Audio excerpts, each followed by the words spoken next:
Cuaca baik menghiasi langit Taiwan dalam 2 pekan terakhir, namun suhu di kawasan timur dan utara Taiwan hari ini turun menjadi sekitar 21 derajat seiring dengan menguatnya angin monsun timur laut.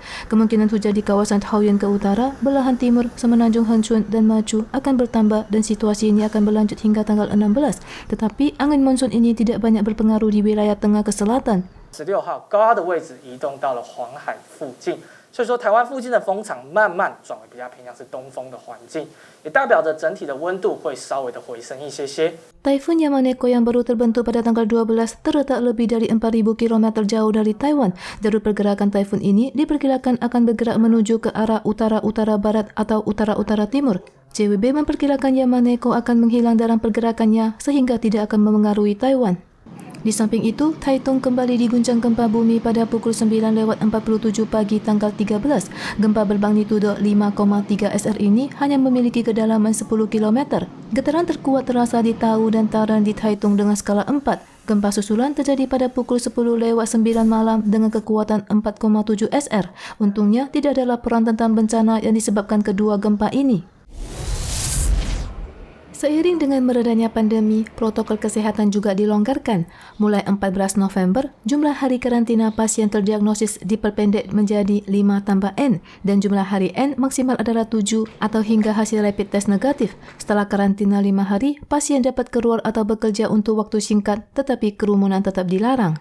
Namun, dokter mengingatkan bahwa masyarakat harus mengantisipasi mandiri setelah pelonggaran prokes. 你要前往的区域那是不是人潮比较拥挤，人流比较多，或者说环境是不是比较不通风？如果是发现以上这些现象的话那其实还是自己戴一下口罩比较安全。 Untuk melindungi kesehatan kaum lemah, CCC juga akan memperluas penyaluran alat rapid test gratis kepada warga berpenghasilan menengah ke bawah dan anak SD sebanyak 5 set yang diperkirakan akan membantu 1,8 juta orang.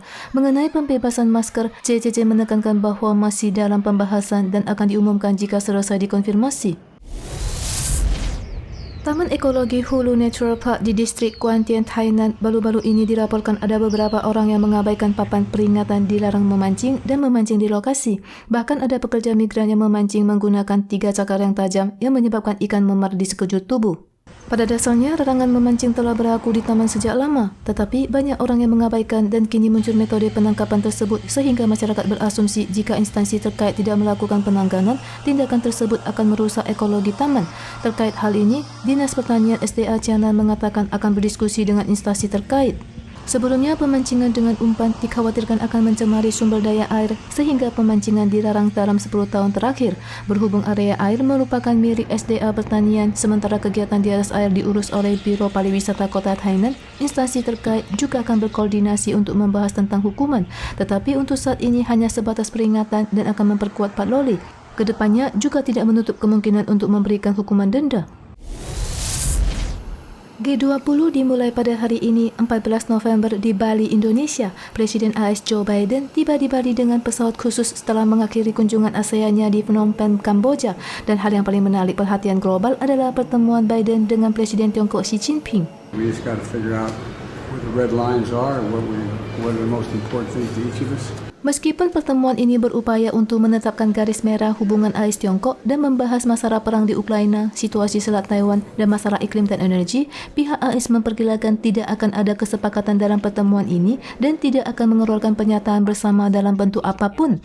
Untuk itu, Ketua Institute for the Study of War, Jack Keane, berasumsi bahwa Taiwan akan menjadi isu terpenting dari pertemuan Biden-Xi dan Biden seharusnya memperjelas posisinya dan tidak ada boleh ruang untuk ambiguitas. Taiwan.